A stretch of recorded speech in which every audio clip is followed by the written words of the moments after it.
Hello दोस्तों, this is Manish Saini and you are watching Sankalp Academy. तो आज हम बात करने वाले हैं यहाँ पर राज्य की कार्यपालिका के बारे में। क्योंकि हमने पिछले कई वीडियो में यहाँ पर बात की थी, संघ की कार्यपालिका को डिस्कस किया था। उसके दौरान हमने यहाँ पर राष्ट्रपति, लोकसभा और राज्यसभा के बारे में जाना था। तो ऐसे ही यहाँ पर राज्य की कार्यपालिका है। तो अगर आपने हमारे चैनल को सब्सक्राइब नहीं किया है तो प्लीज़ आप सब्सक्राइब करें, अपने दोस्तों के साथ शेयर करें। अगर आपको पसंद आ रहा है तो प्लीज़ आप लाइक भी कर सकते हैं। अगर आप हमारे चैनल को सब्सक्राइब करते हैं तो हम अगली आने वाली जो वीडियो हैं उसके लिए मोटिवेट भी यहाँ पर होते हैं। तो हम आशा करते हैं आप जो है हमारे चैनल को सब्सक्राइब करेंगे। तो जैसे कि हमने यहाँ पर बात की, आज हम बात करने वाले हैं राज्य की कार्यपालिका के बारे में। और जैसे हमने पिछली कई वीडियो में यहाँ पर बात की थी संघ की कार्यपालिका के बारे में, तो वहाँ पर जो हमने बात की थी राष्ट्रपति, लोकसभा और राज्यसभा, तो ये स्थिति हमें यहाँ पर देखने को मिलती है राज्यों के दौरान भी। राज्यों में जो राष्ट्रपति की जगह पर यहाँ पर होता है राज्यपाल,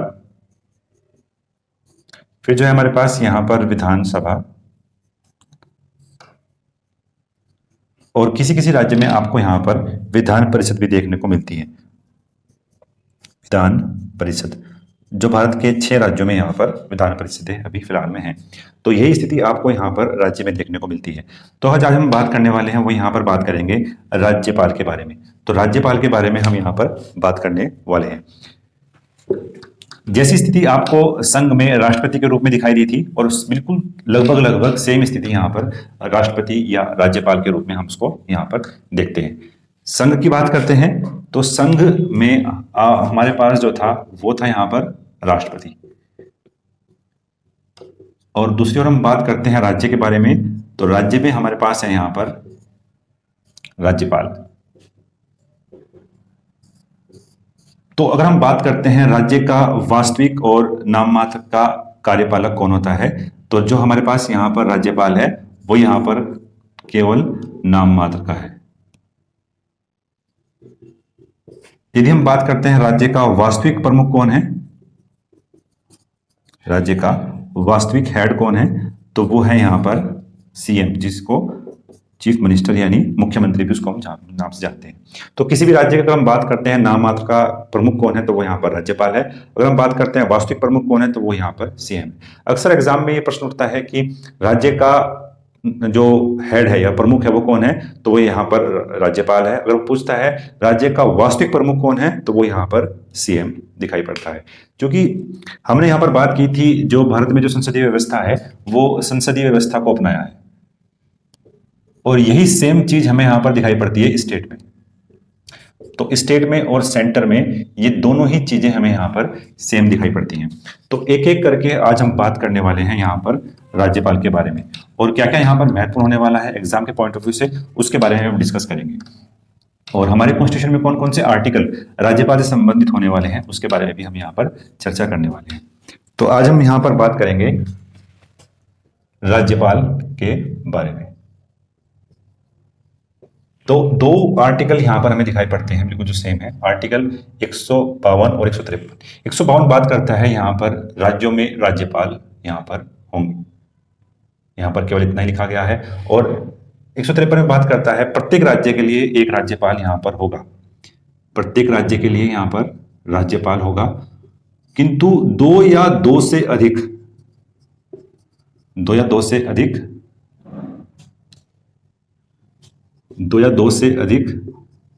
राज्यों के लिए एक राज्यपाल नियुक्त हो सकता है। 2 से अधिक राज्यों के लिए एक राज्यपाल नियुक्त हो सकता है।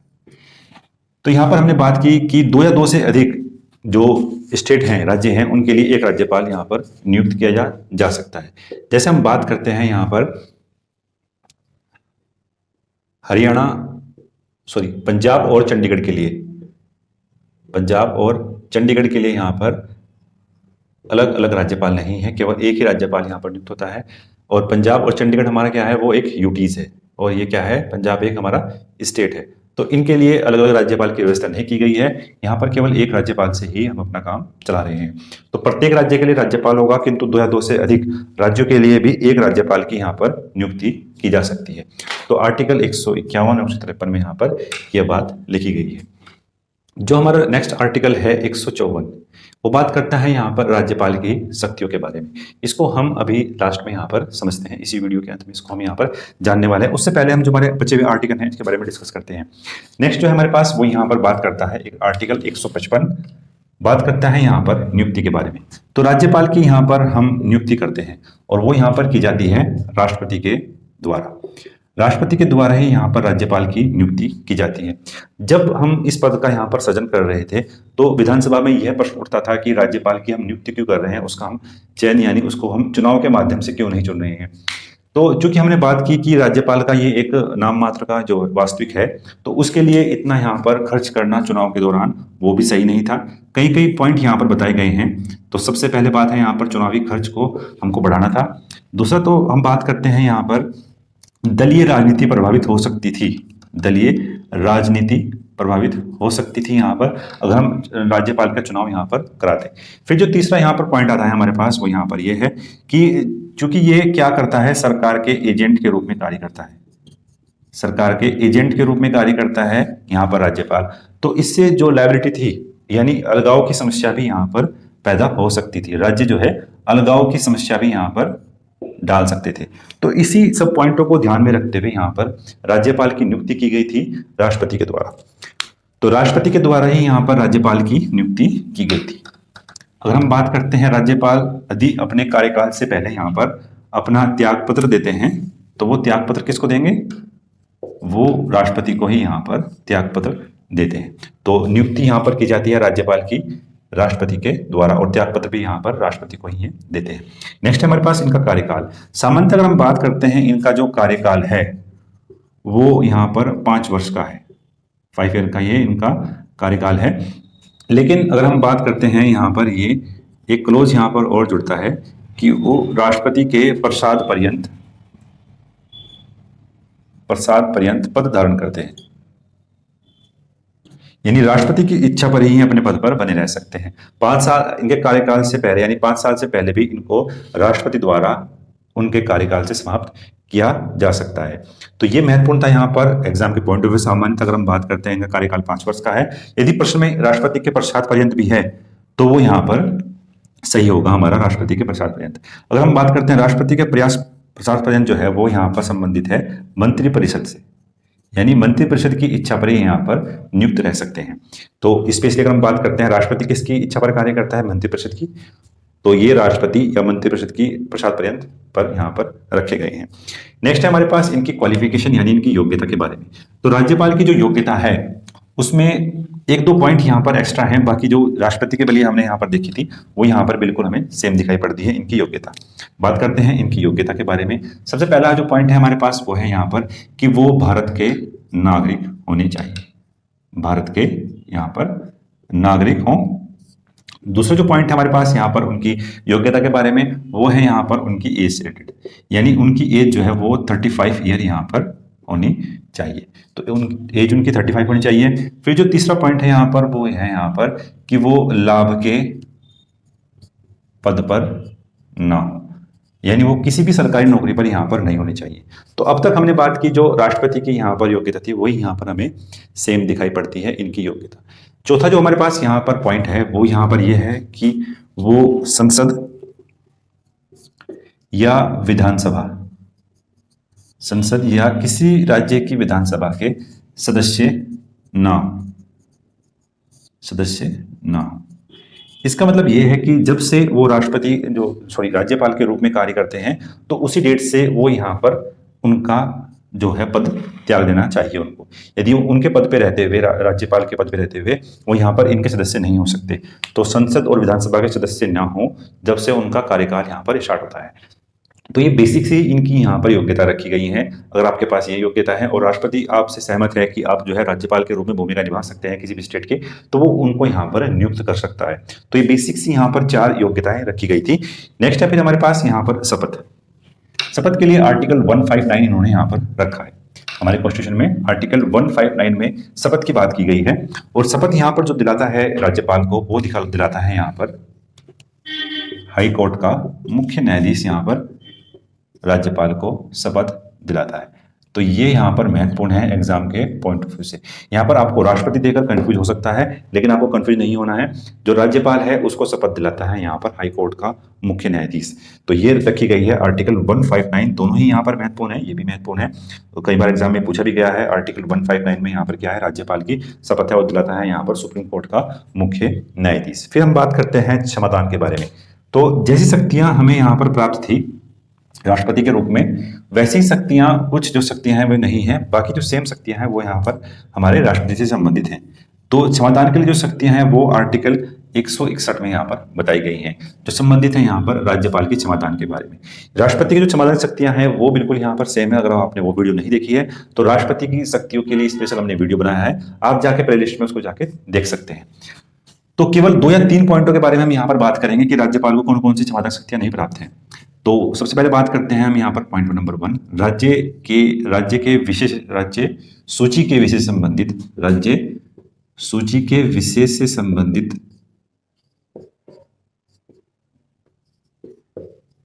जितनी भी शक्तियां हैं वो सभी शक्तियां यहाँ पर वो प्राप्त है क्षमतान की। यानी राज्य सूची का कोई विषय है जिस पर राज्य विधानमंडल द्वारा यहाँ पर कानून बनाया जाता है, तो उससे संबंधित यहाँ पर क्षमतान की शक्ति प्राप्त है राज्यपाल को। दूसरा जो हमारे पास पॉइंट है वो है यहाँ पर मृत्युदंड की, यानी मृत्युदंड की क्षमतान की शक्ति यहाँ पर नहीं प्राप्त है। यानी मृत्युदंड की जो क्षमतान शक्ति है वो केवल राष्ट्रपति को प्राप्त है, यहाँ पर जो राज्यपाल है उसको यहाँ पर मृत्युदंड की शक्ति प्राप्त नहीं है। तीसरा है हमारे पास यहाँ पर सैन्य अदालत।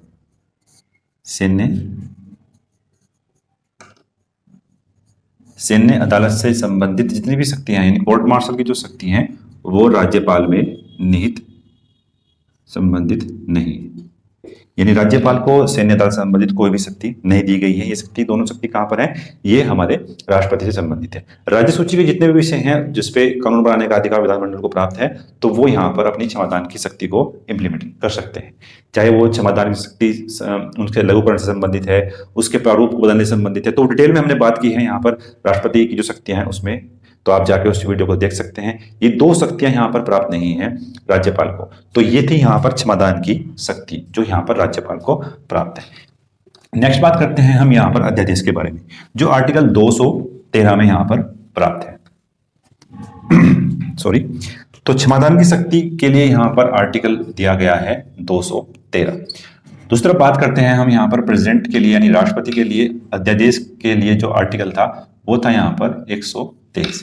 213 और 123 को आप यहाँ पर रीड कर सकते हैं। हमने बात की थी यदि विधानसभा बैठक में नहीं है, यानी विधानसभा का भी सत्र नहीं चल रहा है और कोई ऐसा कानून बनाना आवश्यक है, कोई ऐसा कानून बनाना आवश्यक है, तो राज्यपाल यहां पर अपना अध्यादेश जारी करते हैं। राज्यपाल अपना अध्यादेश यहां पर जारी करते हैं, यानी वो कानून जारी करते हैं और ये पूरी शक्ति दी गई है यहां पर राज्यपाल को। और इस जो अध्यादेश है इसका वही अधिकार, वही कानून है जो यहां पर विधानमंडल के द्वारा पारित कानून का था। यानी विधानमंडल से पारित जो कानून यहां पर इंप्लीमेंटेशन होता है वही पावर यहां पर अध्यादेश के लिए रखी गई है। अब हम बात करते हैं, एक पॉइंट है यहां पर कि यदि 6 सप्ताह के भीतर जब विधानमंडल बैठक में आती है और 6 सप्ताह के भीतर इस अध्यादेश को पारित नहीं किया जाता है तो ये अध्यादेश यहां पर स्वतः ही समाप्त हो जाता है। तो 6 सप्ताह का यहां पर समय दिया गया है किसी भी अध्यादेश को जारी रखने के लिए।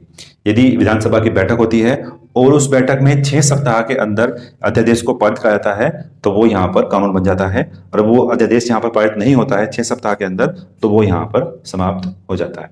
तो ये पूरा था यहां पर अध्यादेश के बारे में जो हमने यहाँ पर बात किया था, बिल्कुल सेम वैसा ही है जैसा हमने यहाँ पर प्रेसिडेंट के लिए आर्टिकल 123 में डिस्कस किया था। तो वो भी जो राष्ट्रपति की जो शक्तियों वाली वीडियो है वो भी आप जाकर एक बार यहाँ पर देख सकते हैं। अब हम बात करते हैं यहाँ पर राज्यपाल की शक्तियों के बारे में। पहला अगर हम बात करते हैं राज्यपाल की कौन कौन सी शक्तियां हैं यहाँ पर, तो सबसे पहले बात करते हैं हम कार्यकारी शक्ति, यानी कार्यपालक की यहाँ पर कुछ कुछ शक्तियां यहाँ पर दी गई हैं राज्यपाल को। सबसे पहले बात करते हैं हम यहाँ पर कि वो मुख्यमंत्री की यहाँ पर नियुक्ति करता है। यहाँ पर ये बहुत ही महत्वपूर्ण है कि ये यहाँ पर कार्यकारी भूमिका निभाता है, तो इसके दौरान वो नियुक्तियां करते हैं कुछ अधिकारियों की। तो यहाँ पर सबसे पहले है वो सीएम की नियुक्ति करता है, और सीएम की सलाह पर यहाँ पर नियुक्ति करता है उसकी मंत्रिपरिषद की, और इसी मंत्रिपरिषद की सलाह पर यहाँ पर राज्यपाल काम करता है। फिर जो नियुक्ति करता है यहाँ पर महत्वपूर्ण नियुक्ति है वो है यहाँ पर राज्य लोक सेवा आयोग की। जैसे संघ लोक सेवा आयोग की नियुक्ति करता था वहां पर राष्ट्रपति, तो ऐसे ही यहाँ पर राज्य लोक सेवा आयोग की नियुक्ति करता है यहाँ पर राज्यपाल। फिर अगर हम बात करते हैं राज्य चुनाव आयोग, राज्य चुनाव आयोग की नियुक्ति भी यहाँ पर राज्यपाल द्वारा की जाती है। फिर हम बात करते हैं राज्य वित्त आयोग। जैसे वित्त आयोग 280 में था, तो ऐसा ही राज्य वित्त आयोग भी यहाँ पर है। तो इन महत्वपूर्ण जो नियुक्तियां हैं ये यहाँ पर राज्यपाल द्वारा की जाती है। जो यहाँ पर महत्वपूर्ण है वो सीएम की है, मंत्रिपरिषद की है, राज्य लोक सेवा आयोग की है, राज्य चुनाव आयोग की नियुक्ति करता है, राज्य वित्त आयोग की नियुक्ति करता है। फिर यहाँ पर बात करते हैं वाइस चांसलर, जो विश्वविद्यालय हैं उनकी नियुक्ति भी यहाँ पर राज्यपाल के द्वारा की जाती है। एक यहाँ पर महत्वपूर्ण है, अगर आर्टिकल 356 की बात करना महत्वपूर्ण है यहाँ पर ये हेड की भूमिका भी निभाता है। अगर आर्टिकल 356 यानी बात करता है यहाँ पर ये राष्ट्रपति शासन की,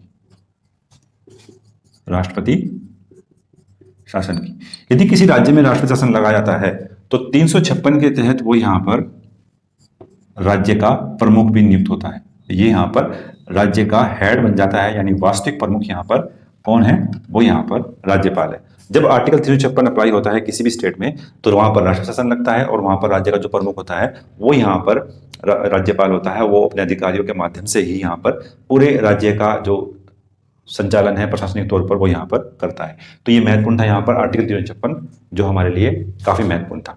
नेक्स्ट बात करते हैं हम यहाँ पर जो इसकी शक्तियां हैं कार्यकारी, हमने डिस्कस किया, और अब हम बात करते हैं यहाँ पर इसकी विधायी शक्ति के बारे में। तो यहाँ पर बात करते हैं विधायी शक्ति के बारे में। तो हमने बात की थी जिस तरीके से राष्ट्रपति पूरे संसद को बुलाता है, उसका सत्रावसान करता है, बिल्कुल वही सेम शक्तियां यहाँ पर विधानसभा के संबंध में है। यानी वो विधानसभा की बैठकों को, प्रथम बैठक को यहाँ पर बुलाता है, बैठक को बुलाता है, उस सत्र का सत्रावसान करता है, सत्र को बुलाता है। और नेक्स्ट है हमारे पास यहाँ पर कि धन विधेयक पर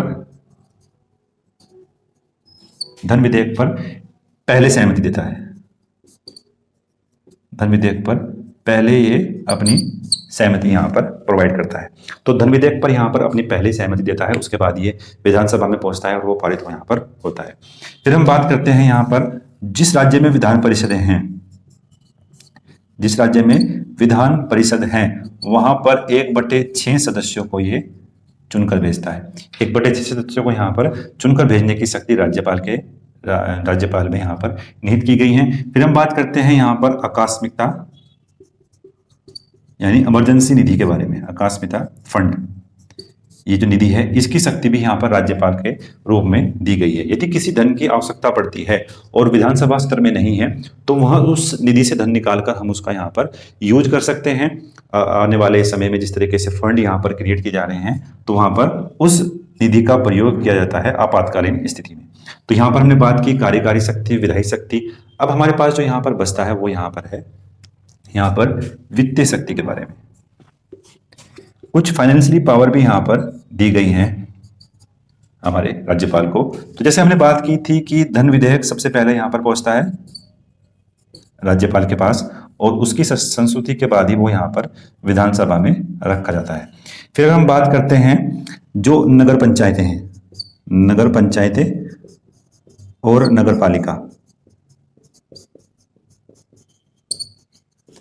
की समीक्षा के बाद ये बनाता है यहाँ पर राज्य वित्त आयोग।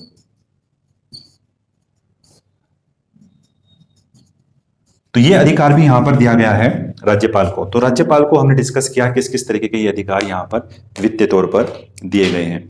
फिर अगर हम बात करते हैं यहाँ पर, चाहे वो यहाँ पर बजट का निर्माण करना हो, तो बजट के निर्माण से संबंधित जितने भी अधिकार दिए गए हैं वो यहाँ पर वित्तीय अधिकारों से संबंधित है। एक और पॉइंट यहाँ पर हमारे पास बचता है वो है यहाँ पर कुछ ऐसी यहाँ पर पावर दी गई हैं राज्यपाल को जो संबंधित है इनसे अलग, जैसे कार्यकारी है, विधायिका है, वित्तीय है, तो ऐसे ही यहाँ पर न्यायिक शक्ति भी दी गई है। ऐसे ही यहाँ पर बात करते हैं न्यायिक शक्ति के बारे में। तो न्यायिक शक्ति के बारे में बात करते हैं, हमने बात की थी आर्टिकल 161 क्षमादान की शक्ति। तो राज्य सूची के जितने भी यहाँ पर विषय हैं और उनमें विधानसभा ने यहाँ पर कोई कानून बनाया है तो यहाँ पर उनको क्षमादान की शक्ति यहाँ पर दी गई है। एक यहाँ पर और महत्वपूर्ण है, जितने भी यहाँ पर डिस्ट्रिक्ट कोर्ट होते हैं उनके जज की नियुक्ति, स्थानांतरण और पदोन्नति, इनका अधिकार यहाँ पर राज्यपाल को दिया गया है। यानी इनके क्षमादान की शक्ति, डिस्ट्रिक्ट कोर्ट के जज का स्थानांतरण, उनकी पदोन्नति की शक्ति यहाँ पर राज्यपाल के हाथ में है। अब हमने बात की थी कि राष्ट्रपति को कुछ विदेशी शक्तियां भी यहाँ पर प्राप्त हैं। ऐसी कोई भी शक्ति, विदेश शक्ति के बारे में बात करते हैं तो विदेश जो नीति हैं उनसे कोई संबंध यहाँ पर राज्यपाल का नहीं है। देश शक्ति हमने यहाँ पर डिस्कस की थी राष्ट्रपति के बारे में, ऐसी कोई भी शक्ति यहाँ पर राज्यपाल से संबंधित नहीं है विदेश नीति, चाहे वो विदेश नीति हो। फिर दूसरी हम बात करते हैं चाहे वो आपातकाल से कोई संबंधित नीति हो कि किसी राज्य में आपातकाल लगेगा या नहीं लगेगा, केवल यहाँ पर राज्यपाल को जो अधिकार दिया गया है वो यहाँ पर यह अधिकार दिया गया है कि वो 15 दिनों में राज्यपाल क्या करता है, राष्ट्रपति को एक रिपोर्ट भेजता है बना करके लिए कि राज्य में किस किस तरीके से यहाँ पर कानून चल रहा है, अब पूरी व्यवस्था यहाँ पर चल रही है। एक बात यहाँ पर और महत्वपूर्ण थी, उसको डिस्कस करते हैं। आशा है आपने अगर इसका स्क्रीनशॉट नहीं लिया है तो आप इसका स्क्रीनशॉट भी यहाँ पर ले सकते हैं। तो जैसे हमने बात की यहाँ पर कुछ एक इंपॉर्टेंट फैक्ट था जिसको हम यहाँ पर मिस कर गए थे, तो उसको हम डिस्कस करते हैं। तो जैसे कोई विधेयक विधानसभा से पारित होकर पहुंचता है यहाँ पर राज्यपाल के पास, तो राज्यपाल के पास कोई विधेयक यहाँ पर पारित होकर पहुंचता है तो राज्यपाल को किन किन शक्तियों का यहाँ पर बात की गई है, तो वो उस विधेयक पर अपनी सहमति दे सकते हैं, असहमति दे सकते हैं या पुनर्विचार के लिए लौटा सकते हैं, और पुनर्विचार के बाद ही अपनी सहमति यहाँ पर दे सकते हैं। तो यही स्थिति हमें राष्ट्रपति के रूप में दिखाई पड़ती थी। लेकिन राज्यपाल को यहाँ पर एक पॉइंट और हमें देखने को मिलता है, राज्यपाल को यहाँ पर एक पॉइंट हमें एक्स्ट्रा देखने को मिलता है कि वो उस विधेयक को राष्ट्रपति के पास विचार के लिए भेज सकते हैं, विचार के लिए भेज सकते हैं। ये पॉइंट हमें यहाँ पर देखने को मिलता है जो हमें राष्ट्रपति में नहीं मिला था। तो अगर बात करते हैं आर्टिकल कौन सा है ये, तो आर्टिकल 200 के तहत, एग्जाम के पॉइंट ऑफ व्यू से काफी महत्वपूर्ण है। आर्टिकल 200 के तहत उस विधेयक को राष्ट्रपति के पास पुनर्विचार के लिए भेज सकते हैं। अगर कोई ऐसा विधेयक है जो केंद्र राज्य संबंध है, हाईकोर्ट की शक्तियों को निम्न करते हैं, राज्य नीति निर्देशक तत्वों को कम करते हैं, तो वो अनिवार्य है। यहाँ पर कुछ अनिवार्य विधेयक हैं जो राष्ट्रपति के पास विचार के लिए भेजे जा सकते हैं, जिसे हमने बात की। हाईकोर्ट की शक्तियों को कम करते हैं, केंद्र राज्य संबंधों को परिवर्तित करते हैं, और जैसे राज्य नीति आयोग के जो फंडामेंटल राइट है उनको कम करने की बात करते हैं। तो राज्यपाल को ये अधिकार यहाँ पर दिए गए हैं कि वो राष्ट्रपति के पास विचार के लिए उनको भेज सकते हैं। तो आशा करते हैं आपको जो हमारा ये राज्यपाल का टॉपिक था आपको समझ में आया होगा। अगर आपको कोई भी डाउट है तो आप कमेंट बॉक्स में डाल सकते हैं, हमारे टेलीग्राम को ज्वाइन कर सकते हैं। आप कैसे भी करके हम उसको यहाँ पर प्रयास करेंगे कि वो आपको सही तरीके से यहाँ पर क्लियर हो। तो आशा करते हैं आपको वीडियो पसंद आई होगी। अगर आपको पसंद आई तो प्लीज़ लाइक करें, अपने दोस्तों के साथ शेयर करें। अगर आपको पसंद आया है तो प्लीज़ एक लाइक तो बनता ही है। मिलते हैं नेक्स्ट वीडियो में। धन्यवाद। जय हिंद।